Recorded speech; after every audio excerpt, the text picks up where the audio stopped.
आजकालच्या काळामध्ये लहान असो वा मोठे मॅगी म्हटली की आवडीने खातात. पण हाच पदार्थ जर तुम्ही नेहमी खात असाल तर तो आपल्या शरीरासाठी बिलकुलही चांगला नाही. तर मग काय करायचं, चला तर मग तेच पाहूया. चला तर आज मी बनवत आहे देसी मॅगी. यालाच आपण वळवट, शेवाया किंवा बोटोळे देखील म्हणतो. अगदी चविष्ट आणि हेल्दी असा नाश्ता आहे. चला तर मग सुरुवात करूया. तिखट आणि हेल्दी शेवया बनविण्याकरिता इथे मी 1 प्लेट शेवया घेतलेल्या आहेत. या गव्हाच्या पिठाच्या शेवया आहेत.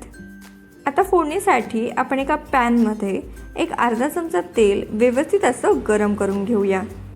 तेल छान गरम झालं की यामध्ये घालायची आपल्याला थोडीशी मोहरी.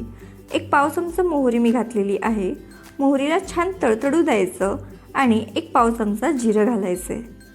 इथे तुम्ही बघू शकता आपलं हे जिरं देखील छान फुललेलं आहे. आता इथे एक अर्धा चमचा लसूण बारीक चिरून घालूया. यात थोडे 4 ते 5 कढीपत्ते, थोडासा मी कांदा देखील घालणार आहे. हा कांदा मी पातळ असा लांब कापून घेतलेला आहे.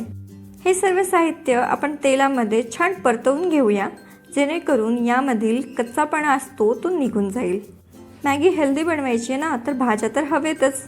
तर त्याचकरिता यामध्ये घालायच्या थोड्या गाजराच्या फोडी, थोडेसे मटार आणि हे थोडे आपण परतवून घेऊ, कारण गाजर आणि मटार शिजायला थोडासा वेळ जास्त लागतो. गाजर मटार शिजून झाले की यामध्ये थोडीशी बारीक चिरलेली ढोबळी मिरची,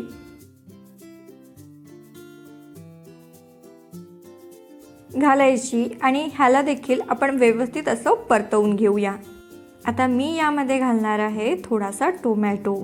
टोमॅटोने चव छान येते, पण जर तुम्हाला टोमॅटो आवडत नसेल तर तुम्ही घातलं नाही तरी चालेल. हा टोमॅटो देखील मी छान परतवून घेणार आहे. आता या शेवयांना पॅकेटसारखीच चव यावी याकरिता 1 पाव चमचा मॅगी मसाला मी यामध्ये घातला आहे.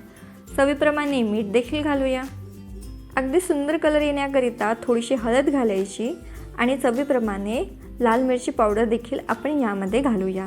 सर्व मसाले आपण व्यवस्थित असे एकजीव करून घेऊ आणि यामध्ये आपण घालणार आहोत पाणी. इथे 1.5 वाटी पाणी मी यामध्ये घालणार आहे. पाणी घालून पाण्याला आपल्याला छान अशी एक उकळी काढून घ्यायची आहे. पाण्याला एक उकळी काढून झालेली आहे, तुम्ही पाहू शकता. आता यामध्ये आपण शेवया घालणार आहोत. शेवया पाण्यामध्ये व्यवस्थित अशा मिक्स करून घेऊया आणि मंद आचेवर 3 ते 4 मिनिटे व्यवस्थित असे शिजवून घेऊया.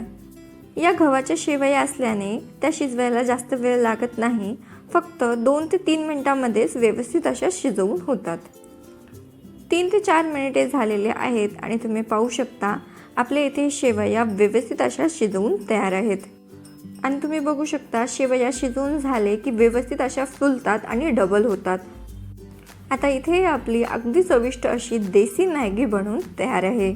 तर हे तिखट शेवया तुम्ही एकदा नक्कीच लहान मुलांना करून द्या आणि कसे झाले कमेंट बॉक्सद्वारे आम्हाला कळवा. रेसिपी आवडली असेल तर व्हिडिओला लाईक करा. तुमच्या फ्रेंड्स आणि फॅमिलीसोबत देखील शेअर करा. आणि जर तुम्ही माझ्या चॅनलवर नवीन असाल तर चॅनलला पटकन सबस्क्राईब करा. लवकरच भेटूया अशाच एका नवीन रेसिपीसोबत.